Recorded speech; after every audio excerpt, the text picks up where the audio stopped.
बिस्मिल्लाहिर्रहमानिर्रहीम। अस्सलाम वालेकुम व्यूअर्स, उम्मीद करती हूँ आप सब खैरियत से होंगे। आपको अपने चैनल में थी में वेलकम करती हूँ। तो क्लास हम लोग का class 9 maths and text book four chapter number 4 factorisation continue है, जिसका आज हम एक्सरसाइज 4.4 का क्वेश्चन नंबर 1 का पार्ट 5 स्टार्ट करने जा रहे हैं। तो देखते हैं पार्ट 5। तो क्लास ये हमारा पार्ट 5 है। सेम इसमें भी यही फॉर्मूला अप्लाई होगा ए प्लस बी होल क्यूब पर, जैसे कि हमारे लास्ट पार्ट में अप्लाई हुआ था। सेम इसी तरह से हमने यहाँ पर अकॉर्डिंग टू द फॉर्मूला अपनी ब्रैकेट्स को अरेंज करना है और उसके अंदर अपने क्वेश्चन को किस तरीके से एडजस्ट करना है ये देख लेते हैं। पहले हमारे फॉर्मूले में लिखा हुआ है ए क्यूब, तो हम ए क्यूब की ब्रैकेट बना लेते हैं।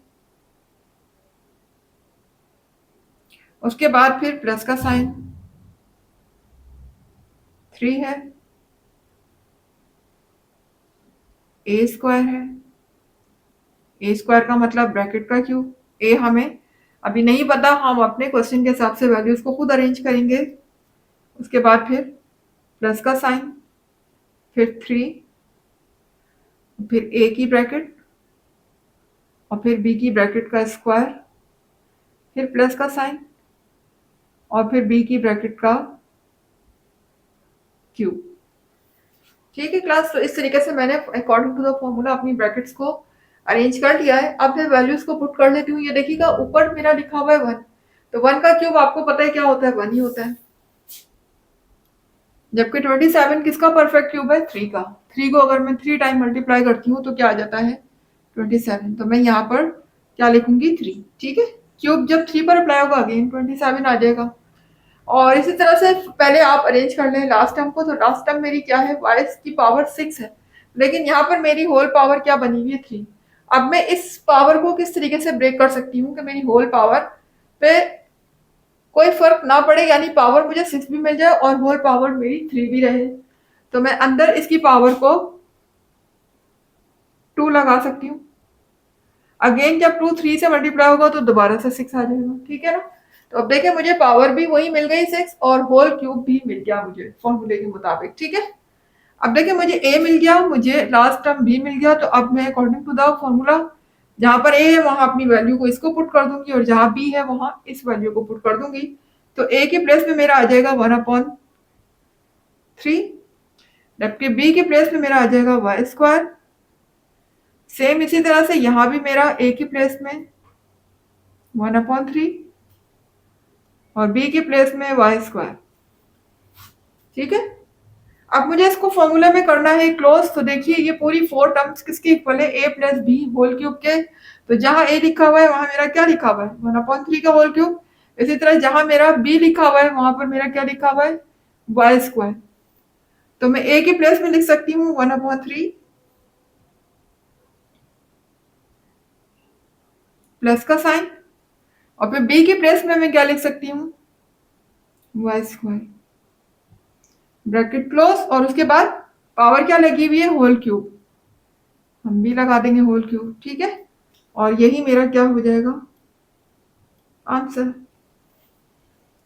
जी, तो क्लास अब आ जाते हैं पार्ट 6 की तरफ। तो सेम इस पे भी हमारा वही फॉर्मूला अप्लाई होगा ए प्लस बी होल क्यूब का। तो पहले अपनी ब्रैकेट्स को अरेंज कर लेते हैं। पहले हमारी ब्रैकेट आती है क्यूब की, तो हम क्यूब की ब्रैकेट बना लेते हैं। फिर हमारी ब्रैकेट आती है 3, ए स्क्वायर का मतलब ब्रैकेट का स्क्वायर और फिर बी की ब्रैकेट, इसी तरह से प्लस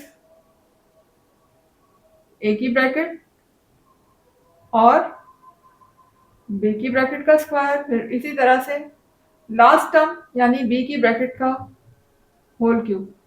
ये इस तरीके से मैंने सारी ब्रैकेट्स को अरेंज कर लिया है। अब मैं अपने क्वेश्चन को अकॉर्डिंग टू द फॉर्मूला इसमें एडजस्ट कर लेती हूँ। अब जरा देखिएगा क्लास, यहाँ पर 8 जो है वो मेरा परफेक्ट क्यूब है 2 का, जबकि 27 परफेक्ट क्यूब है 3 का। तो 2 को 3 टाइम करने मल्टीप्लाई करने पर 8 आता है, जबकि 3 को 3 टाइम मल्टीप्लाई करने पर क्या आता है, 27। तो मैं यहाँ 8 की प्लेस में क्या लिख देती हूँ, 2।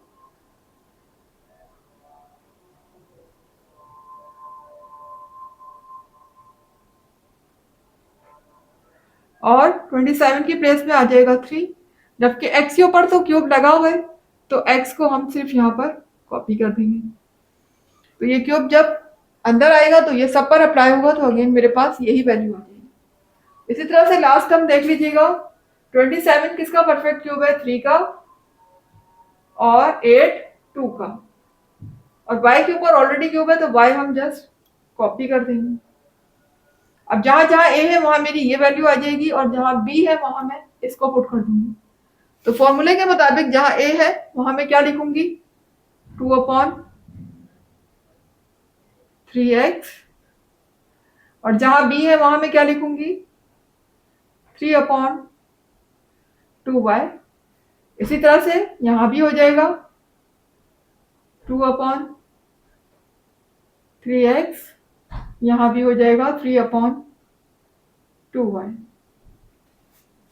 तो क्लास अब हमें इसको फॉर्मूले में क्लोज करना है। जैसे कि फॉर्मूले जो यहाँ क्लोज हुआ था, ये पूरी 4 टर्म्स किसके इक्वल है? a plus B whole cube के। तो a की प्लेस में मेरी ये वैल्यू लिखी हुई है, जबकि लास्ट टर्म b की प्लेस में मेरा क्या लिखा हुआ है? 3/2 है। तो कर देते हैं क्लोज। a की प्लेस में मैं लिख दूंगी 2/3x प्लस 3/2y, और फॉर्मूले के मुताबिक इसका बन जाता है होल क्यूब। हमने बना लिया होल क्यूब, बस यही मेरा आंसर हो जाएगा। तो क्लास अब हम मूव करते हैं अपने नेक्स्ट पार्ट की तरफ। तो क्लास आ गए हैं पार्ट 7 की तरफ। क्वेश्चन नंबर 1 का पार्ट 7 देखिएगा। सेम बिल्कुल वैसे ही यहाँ भी यही फॉर्मूला अप्लाई होगा जैसे कि लास्ट क्वेश्चन में होता रहा है। तो अकॉर्डिंग टू द फॉर्मूला हम अपनी ब्रैकेट्स को अरेंज कर लेते हैं। पहले इस तरीके से देखिएगा, पहले होल क्यूब है, फिर 3 है, a का स्क्वायर, फिर b की ब्रैकेट, इसी तरह से फिर a की ब्रैकेट और b की ब्रैकेट का स्क्वायर, फिर प्लस b का होल क्यूब। ये आप देख सकते हैं। अकॉर्डिंग टू द फॉर्मूला मैंने अपनी ब्रैकेट्स को अरेंज कर लिया है। अब मैं अपने क्वेश्चन की सारी वैल्यूज को, तमाम वैल्यूज को इस फॉर्मूले में अरेंज कर लेती हूँ।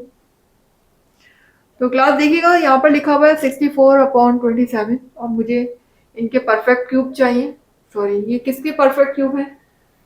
किस नंबर के ये परफेक्ट क्यूब हो सकता है? 64, 4 का परफेक्ट क्यूब है। अगर हम 4 को 3 टाइम मल्टीप्लाई करते हैं तो हमारा 64 आ जाता है।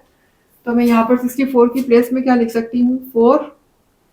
इसी तरह से 27 जो है वो 3 का परफेक्ट क्यूब है। अगर मैं 3 को 3 टाइम मल्टीप्लाई करती हूँ तो मेरा आ जाता है 27। 27 की जगह पे मैं यहाँ पर 3 लिख सकती हूँ। अब आ जाइए लास्ट टर्म की तरफ। तो लास्ट टर्म पे देखिएगा मेरा लिखा हुआ है x होल क्यूब। तो यहाँ तो होल क्यूब ऑलरेडी है, सिर्फ अंदर में x लिख देती हूँ। तो देखिए फॉर्मूले के मुताबिक जहां मेरा a है वहां क्या है? 4/3 है, और जहां b है वहां क्या लिखा हुआ है? x। तो जहां जहां a है वहां मैं ये लिख दूंगी 4/3, और जहां b है वहां क्या आ जाएगा? x। तो लिख देते हैं। यहाँ a की प्लेस में मैं लिख रही हूँ 4/3, जबकि b की प्लेस में मेरा आ जाएगा x।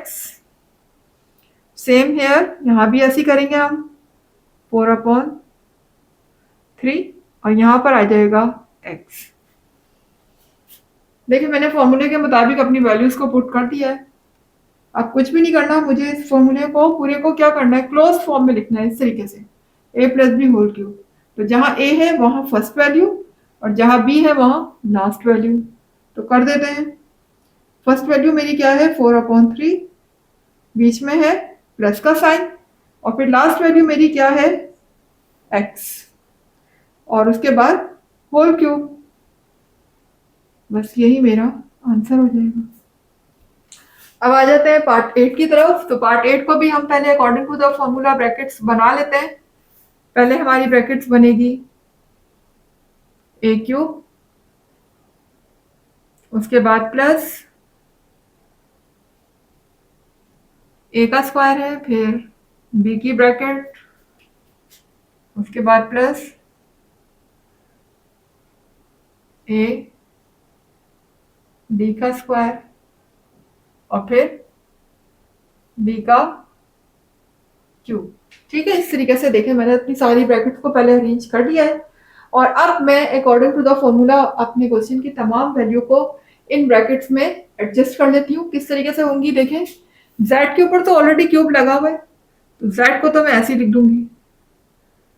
अलबत्ता 8 जो है वो किसका परफेक्ट क्यूब है, 2 का। 2 को 3 टाइम करने पर क्या आता है 8, तो मैं 8 की प्लेस में यहाँ पर क्या लिख दूंगी 2।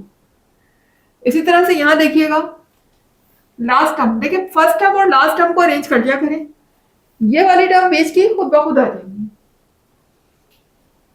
अब देखिए यहाँ पर y पे ऑलरेडी क्यूब लगा हुआ है, तो मैं यहाँ पर सिर्फ y लिख देती हूँ। और 27 किसका परफेक्ट क्यूब है, 3 का, तो 27 की जगह यहाँ पर आ जाएगा 3। ठीक है, उसके बाद 3a स्क्वायर b, यानी कि a की प्लेस में जहां जहां a है वहां में क्या लिख दूंगी z/2, और जहां जहां b है वहां में क्या लिख दूंगी y/3। तो ये हो जाएगा यहाँ पर z/2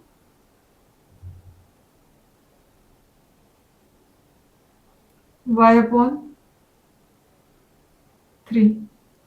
इसी तरह यहाँ भी a की प्लेस में क्या आ जाएगा z/2, यहाँ आ जाएगा y/3।